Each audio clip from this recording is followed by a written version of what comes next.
Hello welcome back. മഴയൊക്കെ അല്ലേ, നമുക്ക് വൈകിട്ട് ചായക്ക് ഒരു മുട്ട ബജി ഉണ്ടാക്കിയാലോ. അതിനായിട്ട് 1 കപ്പ് കടലമാവ്, 2 ടേബിൾ സ്പൂൺ പുട്ടുപൊടി, പിന്നെ 1 ടീസ്പൂൺ മുളക് പൊടി. ഇത് കുറച്ച് കൂടുതലാണ് കേട്ടോ. കാശ്മീരി മുളക് പൊടിയാണെങ്കിൽ ഈ ഒരു അളവിലെടുത്താൽ മതി.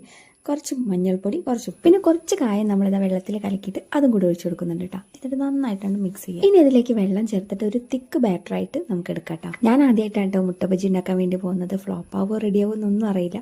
എന്തായാലും നമുക്ക് നോക്കാം. അങ്ങനെ ബാറ്റർ റെഡിയാക്കി എടുത്തിട്ടുണ്ട്. അതിൻ്റെ ഒപ്പം തന്നെ നമ്മൾ മുട്ട പുഴുങ്ങിയിട്ട് എടുത്തിട്ടുണ്ട് കേട്ടോ. അതൊന്നും നമ്മൾ പീസാക്കി കൊടുത്തിട്ടുണ്ട്. ഇനി അത് നമ്മൾ ബാറ്ററിൽ മുക്കിയിട്ടൊന്ന് ഓയിലിട്ടിട്ടൊന്ന് പൊരിച്ചെടുക്കാം.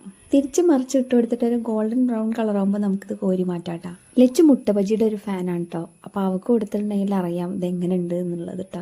ഷേപ്പൊന്നും അതേപോലെ ഒന്നും ആയിട്ടില്ല. എന്തായാലും കഴിക്കാൻ എങ്ങനെ ഉണ്ടെന്ന് നമുക്ക് നോക്കട്ടോ. കഴിക്കുന്ന വീഡിയോ എടുക്കുന്ന ആൾ ശ്രദ്ധിച്ചിട്ടുണ്ടായിരുന്നില്ല കേട്ടോ. അങ്ങനെ പിന്നെ ഞാൻ വിളിച്ചപ്പോഴാണ് ആൾ തിരിഞ്ഞു നോക്കുന്നത്. അപ്പോൾ എങ്ങനെ ഉണ്ടെന്ന് ചോദിച്ചപ്പോൾ അപ്പോൾ സംഗതി സക്സസ് ആയിട്ടുണ്ട്. വീഡിയോ ഇഷ്ടമായി ലൈക്ക്, ഷെയർ, സബ്സ്ക്രൈബ്.